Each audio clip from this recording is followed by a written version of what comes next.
ॐ अज्ञानतिमिरन्धस्य ज्ञानाञ्जनशलाकया चक्षुरुन्मिलितं येन तस्मै श्रीगुरुवे नमः।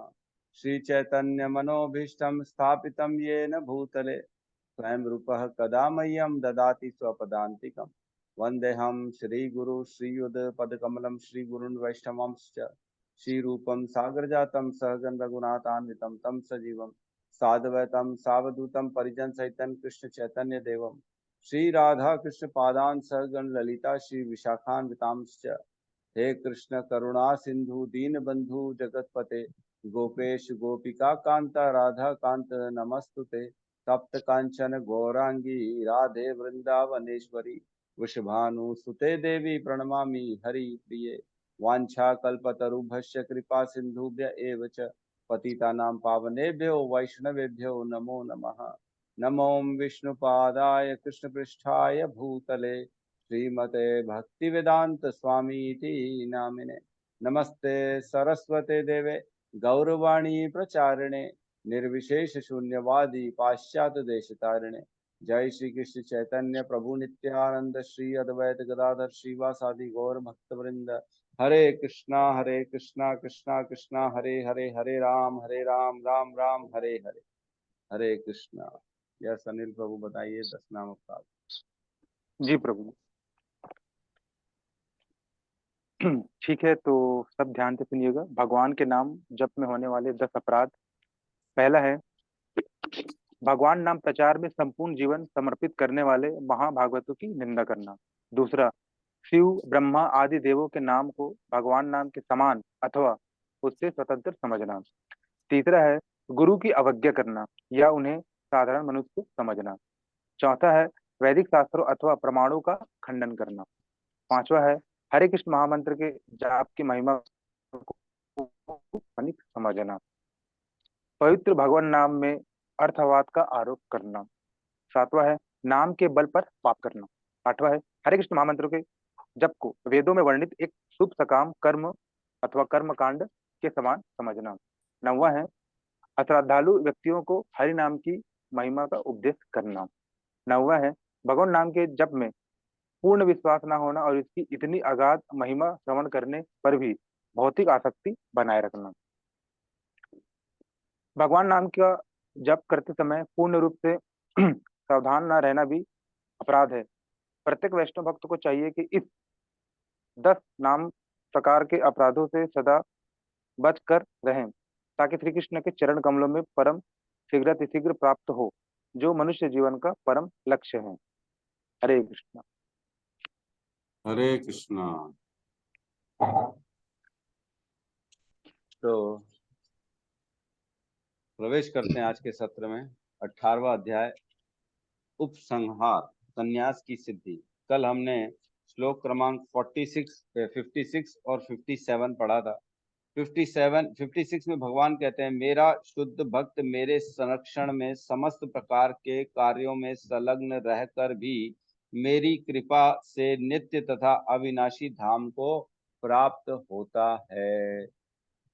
तो ये भगवान बता रहे हैं कि मेरा शुद्ध भक्त मेरे संरक्षण में समस्त प्रकार के कार्यों में संलग्न रहकर भी मेरी कृपा से नित्य तथा अविनाशी धाम को प्राप्त होता है। तो मतलब भगवान के जो शुद्ध भक्त हैं, जो भगवान की सेवा में लगे हुए हैं, वो भगवान के संरक्षण में रहते हैं। बहुत इंपॉर्टेंट है। एक श्लोक हमने पढ़ा था, आपको याद है कि नहीं? 9.13 याद है ना? 9.13 उसमें कहा है, महात्मानस्तु माम पार्थ देवीं प्रकृतिम आश्रित, है ना? महात्मानस्तु माम पार्थ देवीं प्रकृतिम आश्रित भजन्ति अनन्य मनसो ज्ञात्वा भूत आदिम अव्ययम। मतलब हे पार्थ, मोह मुक्त महात्मा जन देवी प्रकृति के संरक्षण में रहते हैं। वे पूर्णतः भक्ति में निमग्न रहते हैं क्योंकि वे मुझ आदि तथा अविनाशी भगवान के रूप में जानते हैं। याद है? मतलब भगवान के जो स्वरूप को जानता है, भगवान को एक आकार के रूप में जानता है, एक व्यक्ति के रूप में जानता है, और जो भगवान की पूजा कर रहा है, कृष्ण की, उनकी सेवा में निमग्न है, उन्हीं के लिए सारे कार्य कर रहा है, वह भगवान के आश्रित हो जाता है, भगवान की जो है डायरेक्ट उनके संरक्षण में रहता है। जो देवी प्रकृति होती है ना, एक होता है भौतिक प्रकृति और एक होता है देवी प्रकृति। भौतिक प्रकृति मीन्स जो है ना महामाया, और देवी प्रकृति मीन्स योग माया। देवी प्रकृति के संरक्षण में चला जाता है, भौतिक प्रकृति को छोड़ देता है, महामाया को, माया का जो प्रकोप है उसके जीवन से हट जाता है ना। पहले ही भगवान ने बताया है, देवी ही ऐसा गुणमयी मम माया दुरत्तया मामेव ये प्रपद्यन्ते माया में ताम तरंति ते। मतलब जो मेरी भक्ति करेगा, जो मेरी शरणागति करेगा, वह माया को पार कर जाएगा, है ना। बहुत इंपॉर्टेंट, देखो तीनों श्लोक कैसे एकदम एक दूसरे के साथ सामंजस्य बिठा रहे हैं, है ना। तीनों श्लोक में हम समझ पा रहे हैं, जो भगवान के स्वरूप की पूजा करता है, भगवान की सेवा में लगा रहता है, भगवान के निर्देशों के अनुसार कार्य करता है, वह महामाया का संरक्षण छोड़ देता है, उसके ऊपर से माया का प्रकोप हट जाता है और वो चला जाता है योग माया के संरक्षण में, जो कि डायरेक्ट भगवान की इंटरनल पोटेंसी है, आंतरंगी जो है शक्ति भगवान की। तो भगवान के संरक्षण में चला जाता है और वहां रह के फिर वो भगवान की सेवा करता है ना। बहुत इंपॉर्टेंट है समझना कि स्वरूप की पूजा करना, भगवान की, भगवान को व्यक्ति के रूप में पूजना है, भगवान के साथ अपना संबंध स्थापित करना है। कोई भी संबंध, हमने पढ़ा है साक्ष्य रस, दास्य रस, वात्सल्य रस, माधुर्य रस, जो भी है, शांत रस, कोई भी रस आप जो है चाहें तो भगवान के साथ स्थापित करके उनके साथ उनकी पूजा कर सकते हैं, उनके साथ संबंध स्थापित करके उनकी सेवा कर सकते हैं। फिर भगवान अपने आप की हमारे ऊपर से माया को हटा के देवी प्रकृति को ला देंगे, योग माया को ला देंगे और हम डायरेक्ट भगवान के संरक्षण में चले जाते हैं। ठीक है, इंपॉर्टेंट श्लोक है ये दिखता नहीं है ना समझ में नहीं आता है कौन देवी प्रकृति के आश्रित है, कौन माया के आश्रित है, कौन किसके, ये दिखेगा नहीं, लेकिन जो स्वरूप सिद्ध व्यक्ति होगा ना, वो ये सब देख लेता है ना। जैसे हम आजकल देखते हैं बागेश्वर धाम बाबा जो है ना, धीरेन्द्र जो है शास्त्री, वो मन की बात बता देते, आपके अंदर मन में क्या चल रहा है ना, वो सबके मन की बात बता देते, पहले ही लिख देते पट्टी में। तो ये सब क्या हो रहा है, दिखता है कि हमको समझ में नहीं आता क्या चल रहा है, लेकिन कुछ तो सिद्धि है, कुछ तो है जो वो बता दे रहे किसी के भी मन की बात। तो ये सब जो है ना माया से दूर हो चुके हैं, माया से दूर, सिद्धियां हासिल आती हैं लोगों। ठीक है, आगे नेक्स्ट श्लोक में 57 में बताया था भगवान ने, सारे कार्यों के लिए मुझ पर निर्भर रहो और मेरे संरक्षण में सदा कर्म करो, ऐसी भक्ति में मेरी पूर्णतया, ऐसी भक्ति में मेरे प्रति पूर्णतया सचेत रहो। मतलब ऐसा नहीं रहो कि ठीक है करते करते ऑटोमेटिक हो गया, अब जो है ठीक है, अब तो यूज टू वाले हो गए, अब तो कोई बात ही नहीं, कृष्ण तो हमारे साथ रोज रहते हैं, तो कृष्ण का क्या है, ठीक है ना, रोज की बात है, तो उसको जो है ना उसका प्रभाव कम कर दें, ऐसा नहीं करना। ये रोज ध्यान रखें, रोज उत्साह के साथ भगवान के पास जाएं, रोज सुबह नई सुबह है, नया दिन है, भगवान की सेवा नए तरीके से अच्छे से पूर्णता होनी चाहिए, ये दिमाग में रहना चाहिए। ऐसा नहीं अरे रोज तो कर रहे हैं, वही भगवान है, वही सेवा है, हम भी वही हैं, भगवान भी वही स्वीकार करते हैं, ऐसा नहीं। भगवान के सामने जाएं तो ये भाव में जाएं कि आज नया दिन, भगवान मेरे को देखे तो प्रसन्न हो जाए, है ना। भगवान के पास मैं नई ऊर्जा के साथ जाऊं, भगवान के पास मैं नई शक्ति के साथ जाऊं, कोशिश करूं नए मंत्रों के साथ भगवान को प्रसन्न करने की। कल मैंने वो मंत्र सीखा, भगवान को प्रसन्न किया था, उस मंत्र से आज नया मंत्र बोलूं, ताकि रोज वो नए नए मेरे मुख से सुने। ठीक है, ये होना चाहिए, सचेत रहना चाहिए, है ना, जागृत अवस्था में भगवान की सेवा करनी चाहिए, ना कि जो है ना अपना गुम हो गए दूसरे, वही, है ना, चल रहा है रोज चल रहा है, उसमें नया क्या है, ऐसा भाव नहीं आना चाहिए, है ना, सचेत रहना। तो आज हम प्रवेश करते हैं 58 नंबर श्लोक में। ठीक है, बहुत इंपॉर्टेंट श्लोक है, अगर ये भी याद कर सके तो बहुत अच्छा है पुराना वाला श्लोक भी लोगों ने याद नहीं किया है, मात्र 5 लोगों ने याद किया था, है ना। कौन सा था, ब्रह्म भूत प्रसन्न आत्मा न शोचती न कांक्षति समः सर्वेषु भूतेषु मद भक्ति लभते पराम। मेरी भक्ति, परम भक्ति किसको प्राप्त होती है? जो ब्रह्मभूत की अवस्था में है, जो प्रसन्न हो गया है, न शोक करता है, न कोई आकांक्षा रखता है, और सम सर्वेषु भूतेषु, सभी प्राणियों के प्रति समभाव रखता है, उसी को मैं अपनी परम भक्ति, दिव्य भक्ति प्रदान करता हूँ, है ना। मद भक्ति लभते पराम। चलो ठीक है, कोई बात नहीं। 58 नंबर श्लोक में प्रवेश करते हैं, साथ में दोहराएंगे सब लोग। मच्चित्तः सर्व दुर्गाणि, मच्चित्तः सर्वदुर्गाणि मत प्रसादात् तरिष्यसि, मत्प्रसादात् तरिष्यसि। अतः चेत त्वम् अहंकारात्, अतः चेत त्वम् अहंकारात् न श्रेयसी विनक्ष्यसि। न शोष्यसि न विनश्यसि। मच्चित्तः सर्वदुर्गाणि मच्चित्तः सर्वदुर्गाणि मत्प्रसादात् तरिष्यसि। मत्प्रसादात् तरिष्यसि। अच्छेत त्वम् अहंकारात् अथ चेत त्वम् अहंकारात् न श्रोष्यसि विनक्ष्यसि। न शोष्यसि विनक्ष्यसि। मच्चित्तः सर्वदुर्गाणि मच्चित्तः सर्वदुर्गाणि मत्प्रसादात् तरिष्यसि। मत्प्रसादात् तरिष्यसि।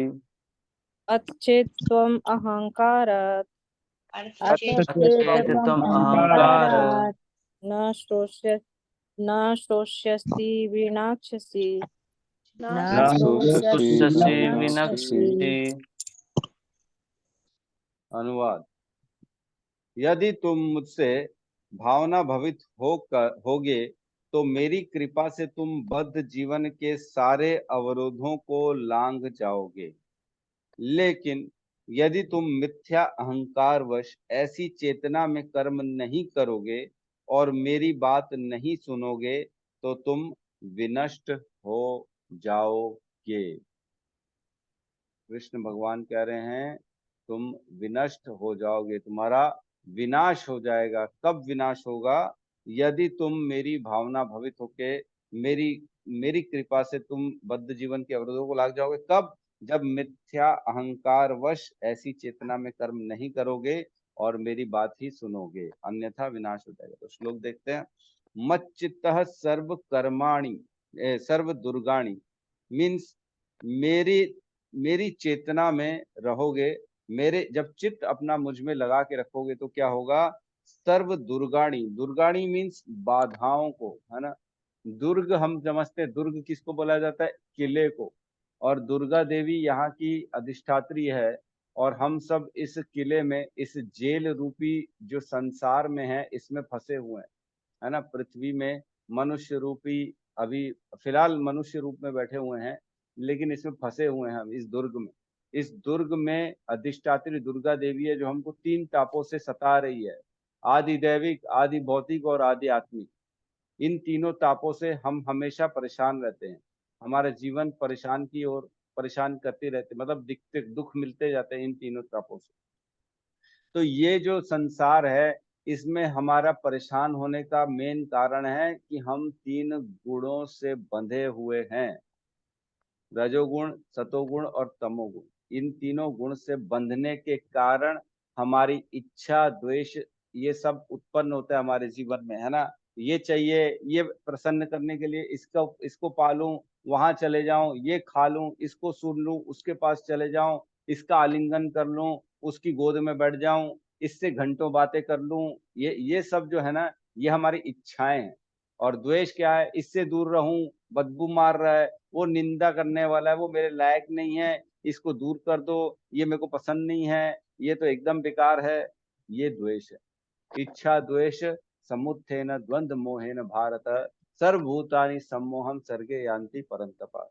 ये जन्म में सिर्फ आदमी इच्छा द्वेष करते करते करते करे मोह को प्राप्त हो जाता है, इसी मोह में फंसा रहता है।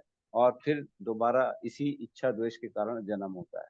जो जो इच्छा करी, जो जो हमने प्रयास किया, फिर वो संस्कार बना, फिर उसी के कारण दोबारा फिर जन्म मिला।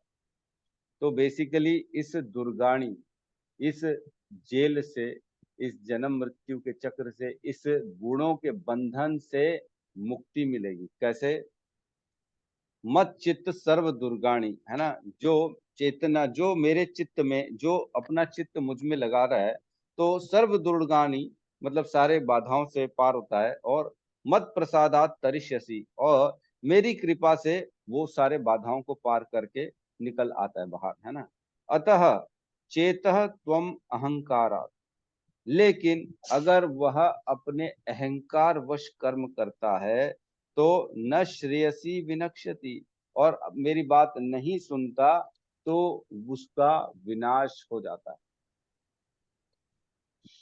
अहंकार, यहाँ पे बात चल रही है, मेरे बताए गए हुए रस्तों के अनुसार कर्म नहीं करता है और वो अहंकार वश अपने हिसाब से काम करता है। मतलब वो ये सोचता है कि मैं जो कर रहा हूं वो सही है। मतलब वो ये सोचता है कि मेरे को जो इंफॉर्मेशन है, मेरे को जो ज्ञान है वो पूर्ण ज्ञान है, और जो मैं अपने ज्ञान के अनुसार अपने जीवन में कर्म कर रहा हूं वो एकदम परफेक्ट है। जो ऐसा सोचता है उसका विनाश हो जाता है। ऐसा कौन नहीं सोचता है, ये बताओ। मेरे पास ज्ञान है और जो मैं कर रहा हूँ सही कर रहा हूँ, ऐसा कौन नहीं सोचता है? कौन है ऐसा?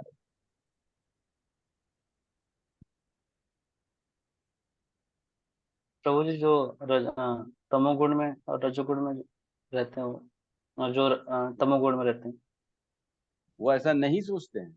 सोचते हैं ऐसा। ऐसा सोचते हैं, मैं वही बोल रहा हूँ। ऐसा नहीं सोचने वाला कौन है? जो मैं देखो, हर आदमी यही सोचता है कि मेरे पास ज्ञान है और इस ज्ञान से जो मैं कार्य कर रहा हूँ वो एकदम सही कर रहा हूँ, मैं कोई कार्य गलत नहीं कर रहा हूँ। ये आदमी, हर आदमी सोचता है। लेकिन यहाँ भगवान बोल रहे हैं कि जो अपने अहंकारवश, जो अपनी बुद्धि से, अपने हिसाब से सही गलत का फैसला लेके कर्म करता है उसका विनाश हो जाता है। ठीक है, तो ये बड़ा जो है ना ये ऐसा है। एक्चुअल में इसका मतलब ये है कि शरणागति, जो अपने ऊपर बिल्कुल भी नहीं सोचता, वो जो भगवान और गुरु की वाणी को फॉलो करता है। क्योंकि हमने पिछले श्लोक में पढ़ा, जो गुरु होते हैं वो भगवान के ही भेजे गए दूत होते हैं, मान के चलो। वो उनके पावर ऑफ अटॉर्नी, उन्हीं के वाक्य वो बोलते हैं। तो दूत जो भगवान के भेजे गए, जो शुद्ध भक्त हैं, आचार्य हमारे गुरु हैं, उनकी वाणी, और भगवान ने जो शास्त्रों में, भगवत गीता में लिखा है, उस वाणी को जो फॉलो करता है, तपस्या करता है। तपस्या किसे कहते हैं? जो खुद के मन को पसंद ना आए वो कार्य करना। क्यों? क्योंकि वो गुरु, और हमारी भगवत गीता में लिखा है, बताया है गुरु ने, सवेरे उठो, मंगला आरती करो, 16 माला करो, नॉन वेज नहीं खाओ, दारू नहीं पियो, पर स्त्री संग मत करो, जुआ मत खेलो। ये सारे कार्य जो अपनी इच्छा के विरुद्ध करता है। पिक्चर नहीं देखना है, मोबाइल नहीं देखना है, बॉलीवुड के गाने नहीं सुनने हैं, फालतू की बातें नहीं करना है, ग्राम कथा न कही करीबे, न ग्राम कथा न सुनीबे, है ना, भालो न खाइबे भालो न पीबे। मतलब फालतू की बातें, गॉसिपिंग नहीं करनी है, इसकी निंदा उसकी निंदा, है ना। लगे पड़े हुए हैं अपने अपने हृदय के हिसाब से, अपनी इच्छा के अनुसार कर्म करने में, ये अच्छा वो बुरा, ये खाना वो पीना। ये सब जो नहीं करता है वह भगवान के बताए हुए रास्ते पे चलता है, जो शास्त्र कहते हैं उसके अनुसार अपना जीवन चलाता है, और वह भगवान की संरक्षण में रहते हुए भगवत प्राप्ति की भगवत प्राप्ति करता है ना। बहुत इंपॉर्टेंट है। इसमें भगवान कह रहे हैं कि मैं उसके जीवन के सारे अवरोधों को दूर कर देता हूँ। भगवान हमारी प्रॉब्लम्स का सल्यूशन ला देंगे। क्या ऐसा होता है? भगवान के प्रति शरणागति करने से क्या हमने कभी ऐसा महसूस नहीं किया कि भगवान ने खुद आके मेरे ये कर्म कर दिए, इतनी बड़ी प्रॉब्लम थी प्रभु जी भगवान ने सॉल्व कर दिया, मेरे तो बस की बात नहीं? क्या हमको ऐसा कभी लगा नहीं?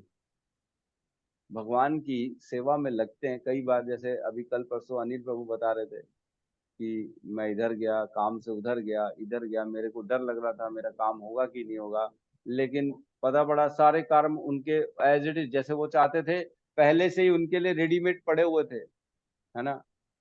भगवान ने पहले से ही रखा था, आओ सेवा करो, कर दिए। प्रसाद भी रखा था ऊपर रेडी में, फटाफट आओ प्रसाद खा लो। तो सर्व कर्माणी मतलब सारे काम, सारे अवरोधों को भगवान दूर कर देते हैं। जो मेरी भक्ति में, मेरी शुद्ध भक्ति में, जो मेरे कार्य में, मेरे बताए गए वाक्यों के अनुसार अपना जीवन जीता है, वह जो है अपना क्या बोलते हैं, उसके अवरोधों को मैं दूर कर देता हूं, है ना। तो सोनिका माता जी 9.22 बता रही है, अनन्याश्चिन्तयन्तो माम ये जना पर्युपासते तेषाम नित्य अभियुक्ता नाम योगक्षेमम वहाम्यहम्। मतलब जो मेरी भक्ति में लगा है उसकी जो जरूरतें हैं मैं पूरी करता हूँ, और जो उसके पास नहीं है मैं उसको प्रदान करता हूँ।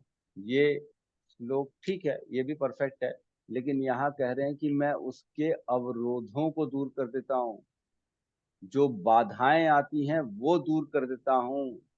कई बार हम समझ नहीं पाते, लेकिन भगवान छोटे दुख दे के बड़े दुखों को दूर कर देते हैं,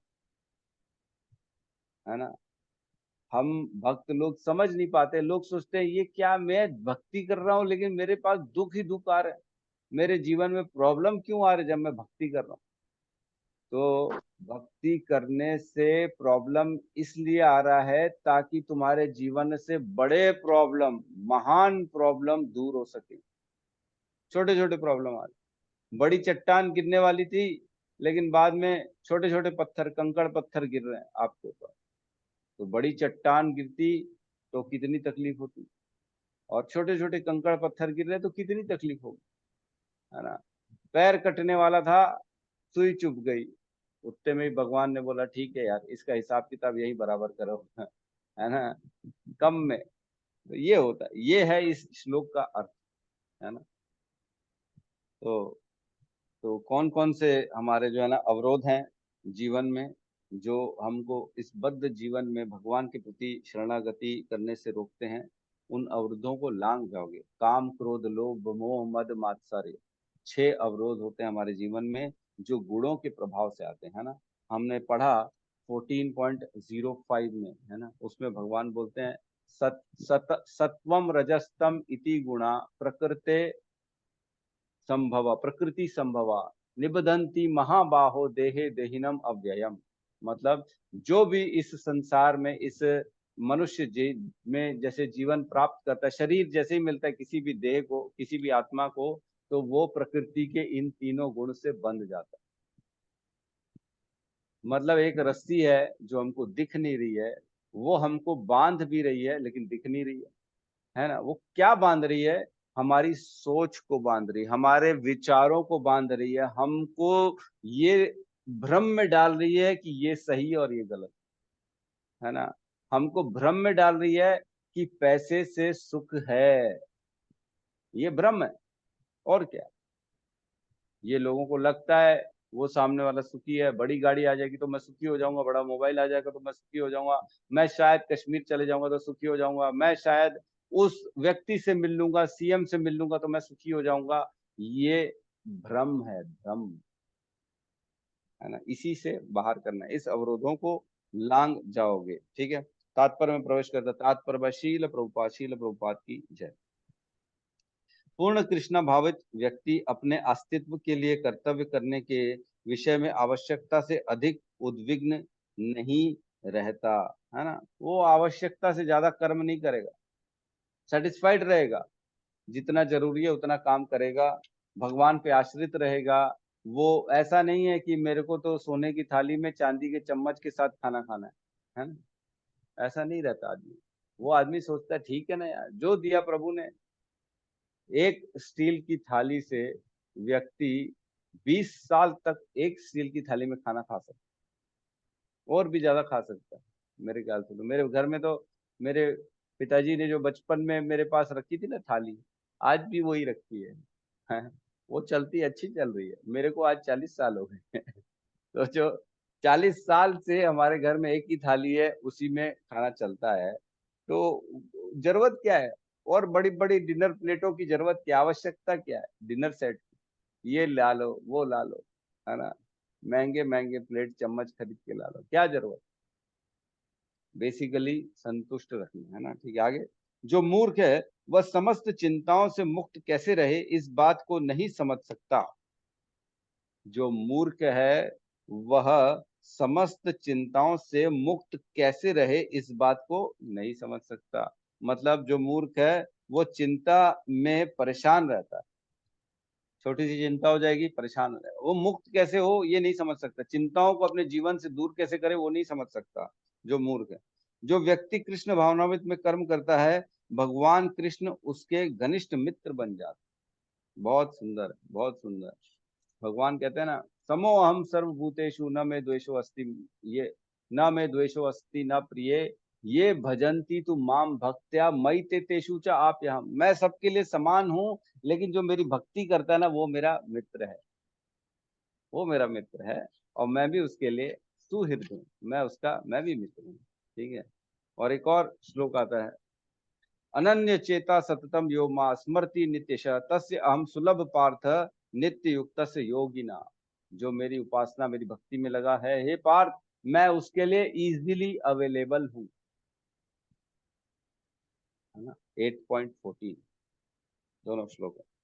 कहते हैं वो सदैव अपने मित्र की सुविधा का ध्यान रखते हैं, और जो मित्र 24 घंटे उन्हें प्रसन्न करने के लिए निष्ठा पूर्वक कार्य में लगा रहता है वे उसको आत्मदान कर देते हैं।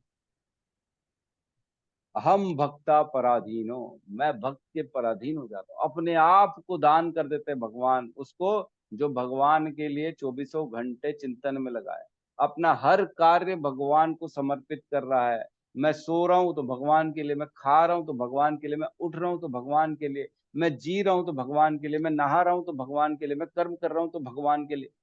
जिसके अंदर ये भावनाएं आ जाती हैं भगवान उसको आत्मदान कर देते हैं, अपने आप को पूर्ण रूप से उसके निछावर कर देते हैं।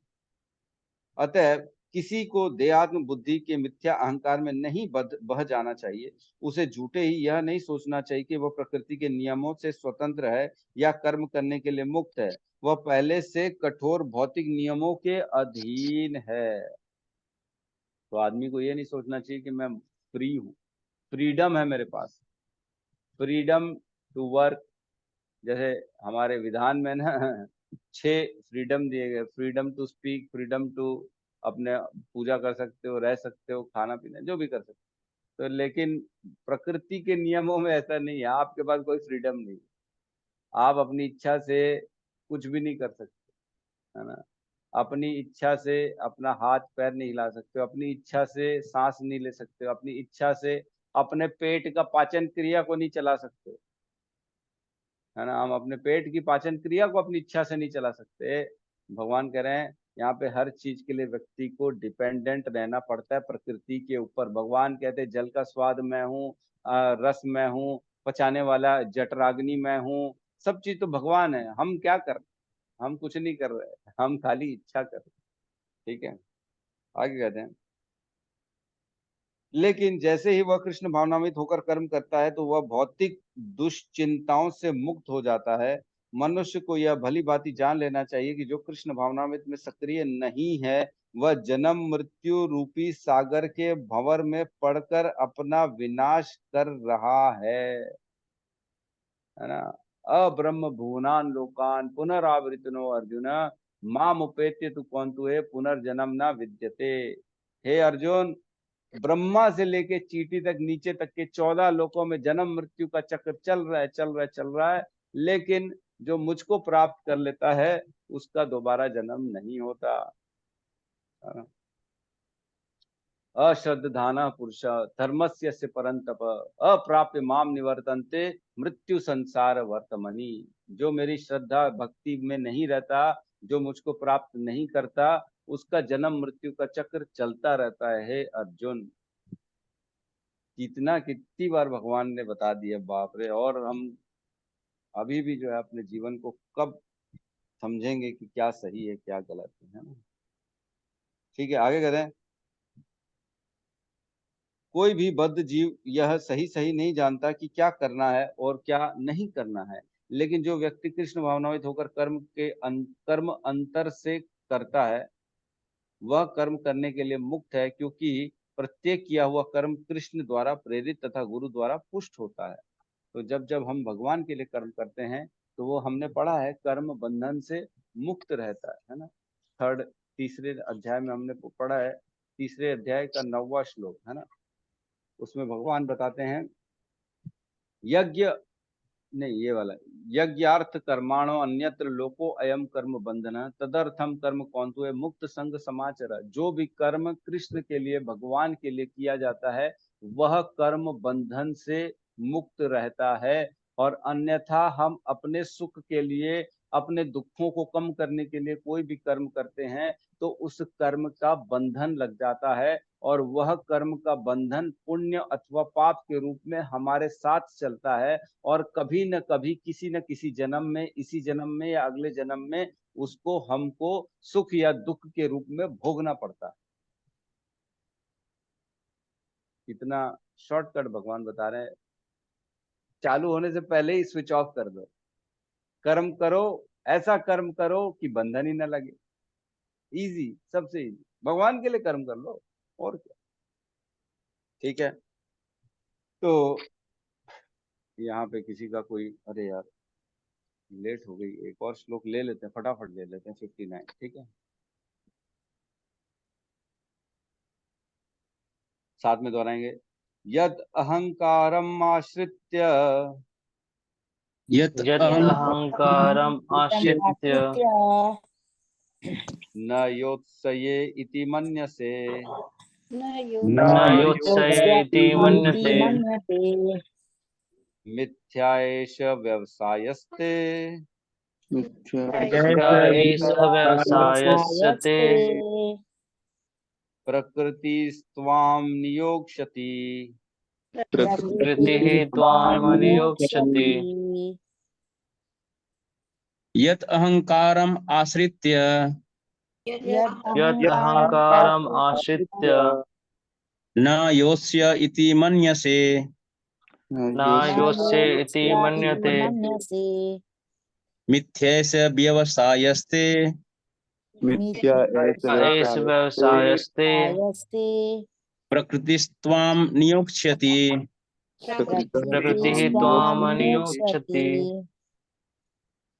यद अहंकारम आश्रित्य यत् अहंकारम आश्रित्य न योत्स्य इति मन्यसे न योत्सये इति मन्यसे मिथ्येष व्यवसायस्ते मिथ्या एष व्यवसायस्ते प्रकृतिस्त्वां नियोक्ष्यति प्रकृतिः त्वां नियोक्ष्यति।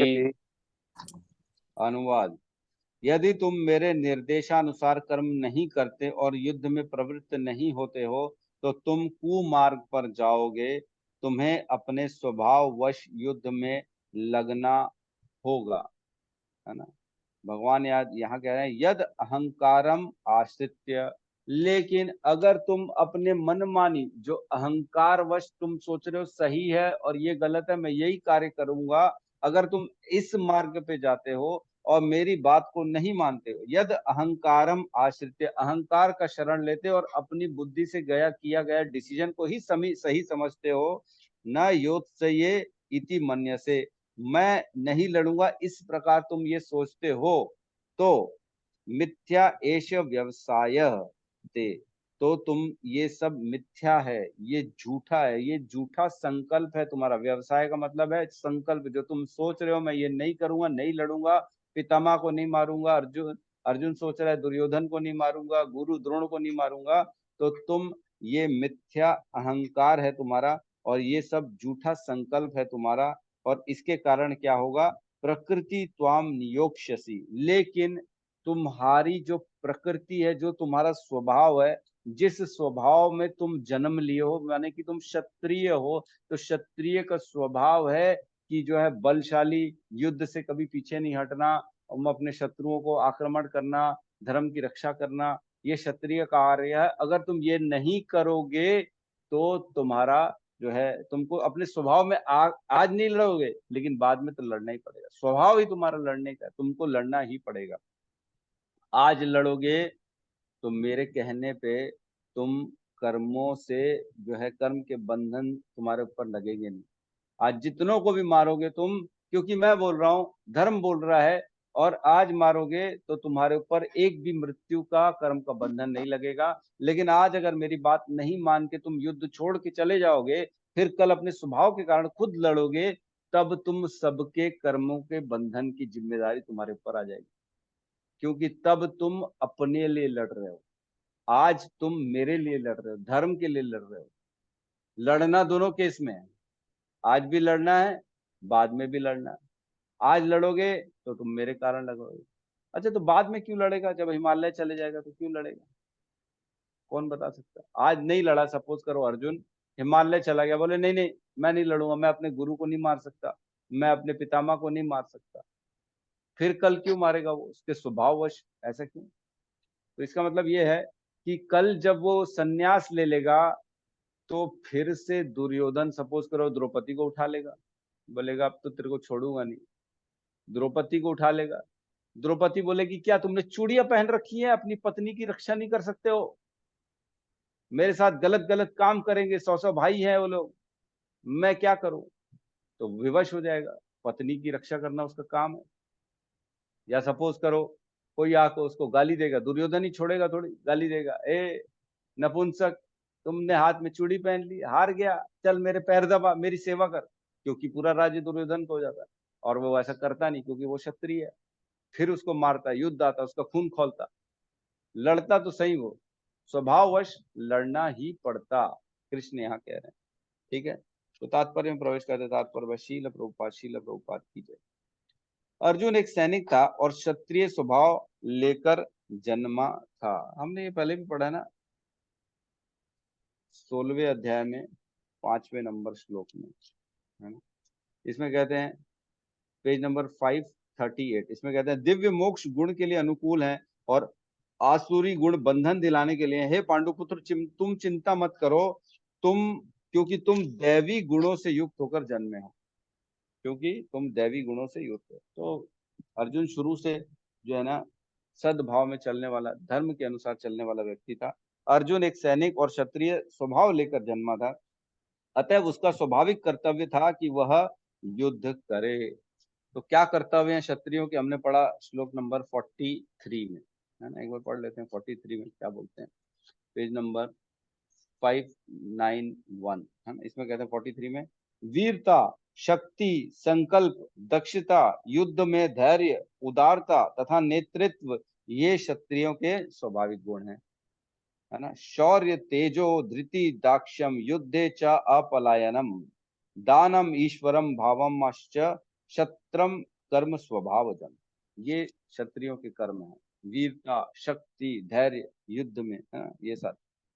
आगे कहते हैं, लेकिन मिथ्या अहंकार वश वह डर रहा था कि वह अपने गुरु, पितामह तथा मित्रों का वध करके वह पाप का भोगी होगा। वास्तव में वह अपने अपने को अपने कर्मों का स्वामी जान रहा था, मानो वही ऐसे कर्मों के अच्छे बुरे फलों का निर्देशन कर रहा हो। बहुत इंपॉर्टेंट है कि वो सोच रहा था कि करने वाला मैं हूं, मेरे हाथ में डिसीजन है, मैं चाहूं तो इनको प्राण इनके छीन लूं, मैं चाहूं तो इनको प्राण दान दूं, है ना? उसके अंदर ये था कि लड़ाई होगी तो मेरी सोच के कारण लड़ाई हो रही है, और इतने सारे लोग जो मरेंगे वो उन सब का जिम्मेदार मैं हूं, उसको ऐसा लग रहा था। तो कोई भी संसार से आता है या जाता है, ये पूर्व निश्चित होता है ना? ये ऐसा नहीं है कि आज निश्चित होगा कि ये मरेगा कि जिंदा रहेगा, ये पहले से ही निश्चित है ना, है ना? क्या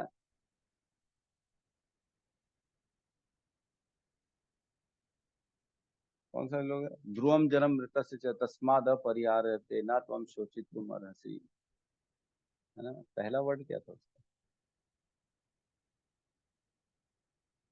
जातस ही ध्रुवो मृत्यु ध्रुवम जन्म मृतस्य च तस्माद अपरिहार्यते न त्वम शोचितुम अर्हसि। जैसे ही जन्म होता है मृत्यु निश्चित हो जाती है, और जिसकी मृत्यु हो जाती है उसका जन्म निश्चित हो जाता है। जातस ही ध्रुवम मृत्यु जन्म ध्रुवम जन्म मृतस्य च। तो बिल्कुल ऐसा नहीं है कि हमारे बोलने से हमारे सोच से किसी का जन्म मृत्यु निर्धारित होता है, ऐसा कुछ भी नहीं।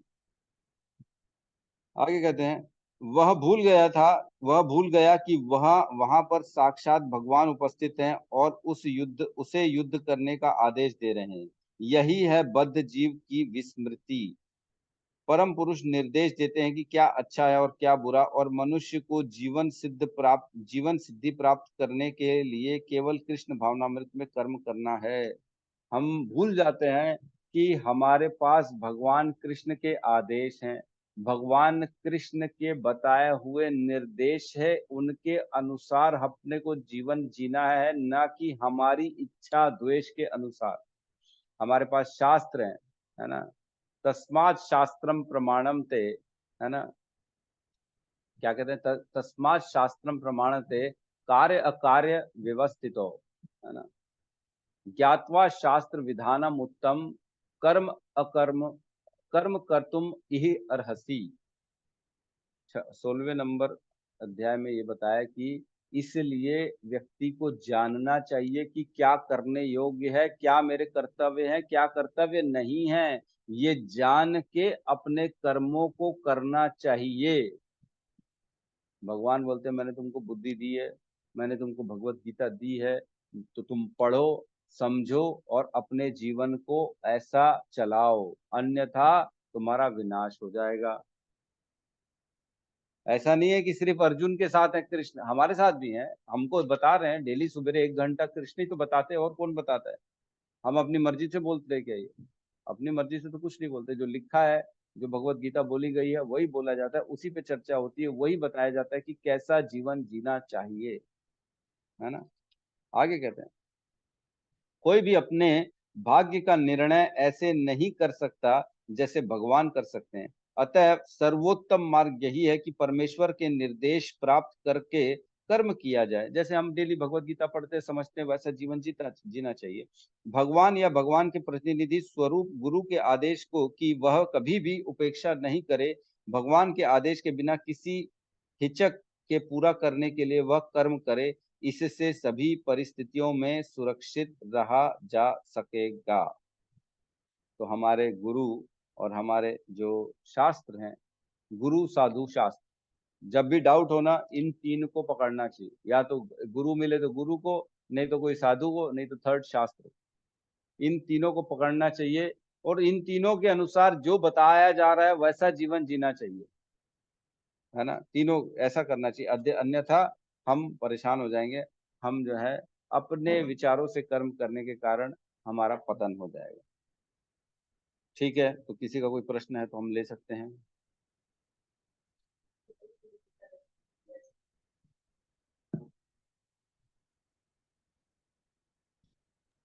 हरे कृष्ण प्रभु जी। यस, हरे कृष्ण। प्रभु जी अभी स्टार्टिंग में आपने दैवी योग माया और महामाया के बारे में बताया, तो उसमें जो 3 ताप है, आदि दैविक, आदि भौतिक और आदि दैहिक। नहीं, दैविक तो आदि समझ आत्मिक। गया। हाँ यस प्रभु। आदि दैविक, आदि आत्मिक और आदि भौतिक। अच्छा आत्मिक था क्या वो? ओके। तो ये आत्मिक में क्या होता है प्रभु जी, मतलब? बताओ गौतम प्रभु, क्या होता है? तीनों ताप क्या होता है? हाँ, सबसे पहले प्रभु जी जो आदि दैविक होते हैं तो वो जो देवताओं के द्वारा हमको जो ताप मिलते हैं, जैसे कि आ, कैसे बोल सकते हैं, जैसे प्राकृतिक आपदाएं नहीं, आदि हाँ दैविक बिल्कुल में जो ठीक। प्राकृतिक आपदाएं जैसे देते हैं, जैसे बाढ़ आ गया, जैसे कोविड आ गया, ये सारी चीजें जो हो गया। और आदि भौतिक मतलब जो भौतिक लोगों के द्वारा वन मिलते हैं, जैसे हमको किसी ने चाटा मार दिया, किसी ने कुछ बोल दिया तो वो मन को हमको बुरा लग जाता है। और आदि आत्मिक मतलब वो आदि अंदर से उत्पन्न आत्मिक हो रहा है, अंतर अपने अंदर से ही अपने अंदर से होता है जो ग्लानि हो रही है। बीमार। आप हाँ। नहीं बीमार है, किसी ने सम्मान नहीं किया तो अंदर ही अंदर रो रहा है, मेरे को क्या तकलीफ हो गई, हाय मेरा दिल टूट गया, अंदर ही अंदर से परेशान हो रहा है, अंदर से अपने आप अंदर शारीरिक तकलीफ आ गई उसको, बैठे बैठे जो है ना उसका जो है पैरालिसिस अटैक आ गया, अंदर से खुद से स्वयं से आदि आत्मा।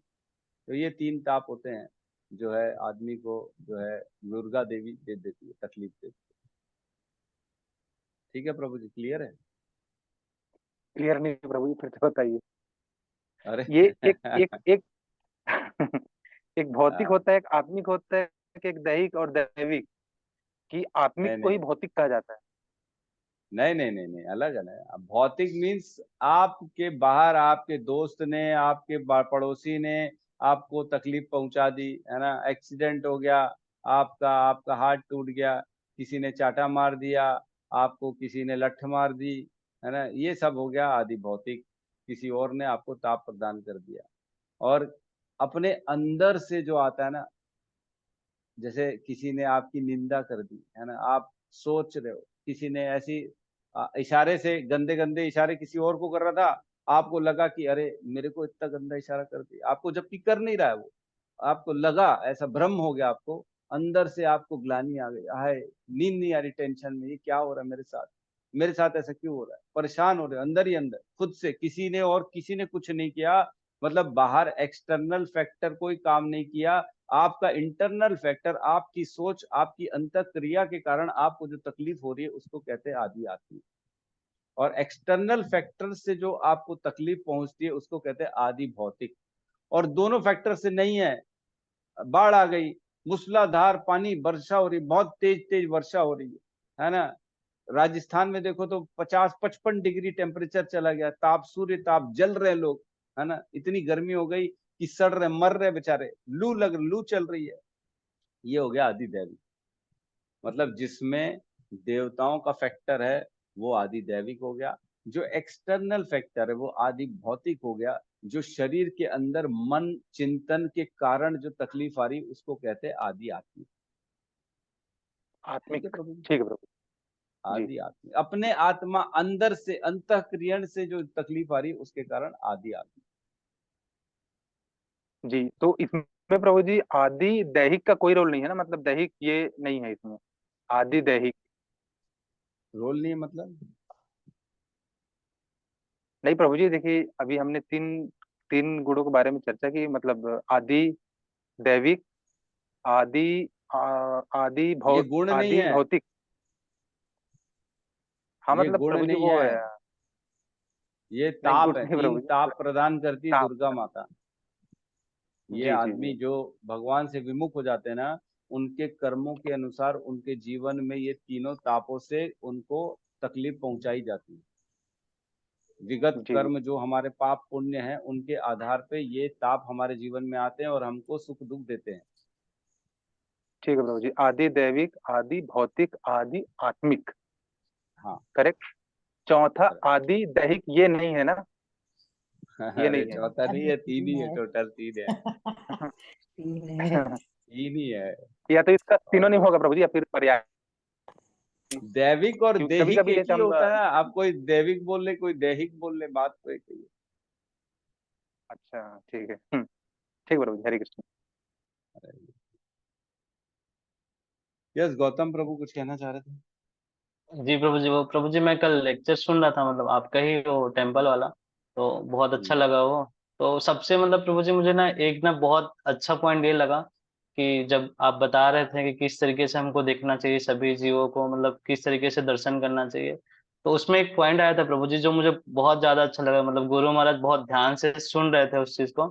तो आपने शायद कुछ ऐसे डिटेल में बता रहे थे योनियों के बारे में, किस तरीके से अलग अलग योनि में जाते हैं।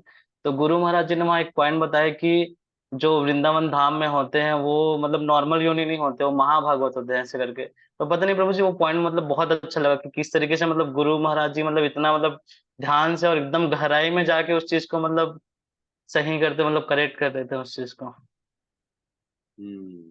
वो इंद्र का एग्जाम्पल चल रहा था कि सभी योनियों में हमको आत्मा का दर्शन करना चाहिए, बात चल रही थी। उसमें फिर एक एग्जाम्पल दिया मैंने कि इंद्र भी श्राप के कारण सुअर बन गए थे, उनको नीचे आना पड़ा था, सुअर की योनि में थे, अपनी पत्नी सुअरनी थी और उनके बच्चे सुअर थे, बड़े प्रसन्न थे और उसमें खुश हो गए थे। तो जो सुअर है, जो अपनी बच्चों के साथ कीचड़ में बैठा है, वह एक समय इंद्र था। कितना अद्भुत है नहीं? ये सोचना, ये विचार अपने अंदर में लाना कि आज जो इतना निकृष्ट है, जिसको हम लात भी नहीं मारते, कई लोग ऐसा सोचते हैं इसको छुएगा भी कौन, को मारेगा भी कौन, हाथ पैर गंदे हो जाएंगे। ऐसा जो जो आत्मा सुअर के शरीर में, वो एक समय इंद्र था, देवताओं का भी राजा, देवराज इंद्र, जिसकी हम ख्याति सोच नहीं सकते, इतने उसके पास जो है ना सुविधाएं, इतना ऐश्वर्य रहता है। तो बिल्कुल सही कहा प्रभु जी ने कि महाराज जी बड़े प्रसन्न हो रहे थे। हाँ, और उन्होंने फिर एग्जाम्पल दिया कि बिल्कुल ऐसा ही जो है वृंदावन में भी होता है, कि वृंदावन में जितने भी जीव जंतु हैं वो महाभागवत होते हैं। वो जहाँ कहीं ना कहीं जिनकी योग भ्रष्ट अभिजायत है ना, 6.42 में हम पढ़ते हैं कि जिसका योग भ्रष्ट हो जाता है उसका क्या होता है, कुछ त्रुटि हो गई, भक्ति तो कर रहा था लेकिन त्रुटि हो गई, उसके कारण उसको जो है वृंदावन धाम में जो है एक जानवर का जो शरीर मिला, उसको बंदर मिल गया या कुत्ता बन गया या कुछ भी बन गया, वृंदावन का बन गया, वो भी महाभागवत होते हैं। तो हमारी दृष्टि ऐसी होनी चाहिए कि कोई भी जानवर को निकृष्ट या बेकार या गंदा ऐसा नहीं सोचना है, सब में आत्मा परमात्मा का दर्शन करना चाहिए। तो महाराज जी बड़े प्रसन्न हो गए थे और महाराज जी ने बोला है कि अब जो है आप आते रहिएगा, क्लास लेते रहिएगा। तो मैं तो बहुत बहुत प्रसन्न हूँ उनकी कृपा से और आप लोगों के संग से, सबसे। कहीं ना कहीं आप लोगों के संग ने ही जो है ये पढ़ पढ़ के, ये समझा समझा के इतना निपुण बना दिया, इतना समझा दिया कि गुरु के मार्गदर्शन में हम आगे बढ़ सकते हैं, जैसे गुरु चाहते हैं वैसे आगे बढ़ सकते हैं। तो बहुत अच्छा लगा मेरे को भी, मेरे लिए बहुत अच्छा एक्सपीरियंस था। सब नए भक्त थे मंदिर में, टेम्पल के सामने। शुरू में जरूर मैं थोड़ा सा नर्वस हो गया था महाराज जी के सामने। मैं मैं एक्चुअल में मैं क्या बताऊं, मैं ना पिछले हफ्ते भर से नर्वस चल रहा था, पूरे हफ्ते से मैं नर्वस था कि मैं कैसे बोलूंगा मंदिर में, महाराज के सामने, इतने सारे लोगों के सामने, कोई त्रुटि ना हो जाए, क्योंकि हम हैं तो देखो गृहस्थ है ना, हम उसमें इतने ज्यादा परिपक्व नहीं है, इतने ज्यादा हम, लेकिन बहुत मतलब गुरु की कृपा रही। हिज ग्रेस प्रशांत मुकुंद प्रभु से मैंने चर्चाएं करी, उन्होंने सब मार्गदर्शन दिया। हिज ग्रेस तमाल प्रभु जी से सब चर्चाएं करी, उन्होंने बहुत प्रशस्त किया मेरे को, बोले कोई दिक्कत नहीं, ऐसा बोल देना, ऐसा बोल देना, ये दे। तो ठीक रहा, उनकी कृपा से बहुत बढ़िया हो गया। महाराज जी बहुत प्रसन्न हो गए। उन्होंने बोला है कि कोशिश करेंगे अगर संभव हुआ तो जन्माष्टमी में बड़े पंडाल में भी बोले एक आपकी कथा करा देंगे। मैंने कहा ठीक है, जैसी आपकी इच्छा। हरि बोल। अरे वो अरे वो तो या संभव मेरे को तो कम ही लग रहा है, क्योंकि सब बहुत सारे उसमें लोग रहते हैं, बहुत सारे लोगों का डिसीजन काम करता है। तो ठीक है, लेकिन फिर भी उनकी प्रसन्नता मेरे लिए बहुत इंपॉर्टेंट है। कथा करें ना करें, मिले ना मिले, बोलने, लेकिन वो प्रसन्न हो गए, ये बहुत बड़ी बात। गुरु को प्रसन्न करना यही तो हमारा जो है एक्चुअल में कर्तव्य है। ये नहीं सोचना चाहिए कि गुरु बड़ा है कि छोटा है, गुरु को समझ में आ रहा है कि नहीं आ रहा है, गुरु ध्यान दे रहा है कि नहीं दे रहा है। गुरु इज गुरु, ये तो फैक्ट है। मैं समझ गया। आप, मैं जरूरी नहीं है मेरे, मैं मतलब जैसे मेरे शिक्षा गुरु हिज गुरु प्रशांत मुकुंद प्रभु हैं, मैं जरूरी नहीं है उनसे हर चीज मतलब उनको मालूम रहती है, उनको मतलब उनकी प्रसन्नता ये मेरे लिए बस जरूरी है। ऐसा कार्य करना जो उनके हृदय से आशीर्वाद निकले कि अरे कृष्ण इसका ध्यान दे देना, इतना ही बोल देंगे ना तो देखना हमारा सारा जीवन तर जाएगा। गुरु के मुख से, हृदय से बस ये निकलना चाहिए कि यार ये जो मेरे साथ है ना, भगवान इसकी इस पे कृपा कर दो। तो फिर जो है ना वो कनेक्शन स्थापित हो जाता है, फिर वो पाइपलाइन से फ्लो चालू हो जाता है, बिजली का करंट जुड़ जाए, तार जुड़ जाती है, फिर करंट पूरा पूरा प्रवाहित होना चालू हो जाता है। जो हमारे प्रभुपाद का जो जो जो विद्या, जो उन्होंने ज्ञान दिया है ना, उसका प्रवाह चालू हो जाता है, खुद ब खुद चालू हो जाता है। तो बस यही है, तो कोशिश करें हम सब अपने गुरु जो भी शिक्षा प्राप्त होती है उनको कभी भी जो है ना ऐसा स्थिति नहीं आए कि उनके मुख से गलत निकल जाए। वो क्षण हमारे जीवन का बहुत बड़ा दुखद क्षण हो जाएगा कि अगर गुरु जो हमारे सीनियर हैं जिनसे हमने शिक्षा प्राप्त करी है वो अगर हमारे लिए अहित बोल दे, मतलब भक्ति खत्म है। ये ध्यान रखना। निंदा तो किसी की भी नहीं करनी चाहिए, ये तो फैक्ट है। ठीक है, तो गौतम प्रभु ने वो क्षण याद दिला दिया मंदिर वाले। प्रभु जी और भी कुछ है लेकिन अभी टाइम हो गया है तो कल हाँ। मैं ठीक है मेरे लिए लेकिन ना, मैं बताऊं, मैं मेरे लिए बहुत बहुत बड़ा क्षण है वो, बहुत बड़ा क्षण है। मैं उसके लिए क्या बताऊं, मैं बहुत बड़ा प्रभु उनके जी आवाज कृतार्थ ब्रेक हूँ। हो ब्रेक हो रही है आवाज, चलो कोई बात नहीं, कल चर्चा करेंगे, समय ज्यादा हो गया है। ठीक है, तो यहाँ पे क्लास को हम क्लोज करते हैं। सब मिलके हरे कृष्ण महामंत्र का जाप करें। हरे कृष्णा हरे हरे कृष्णा कृष्णा कृष्णा कृष्णा कृष्णा हरे हरे हरे हरे हरे हरे हरे राम राम हरे हरे राम राम राम राम राम हरे राम हरे। हरे सभी भक्त वृंद की गोविंद जय। की जय। जगत गुरु शील श्रील प्रभुपाद की प्रभुपाद जय। की जय। गौर जय प्रेमानंदे। गौर प्रेमानंदे। हरि हरि हरि बोल। हरि बोल। हरि हरि हरि। हरि। हरी हरी।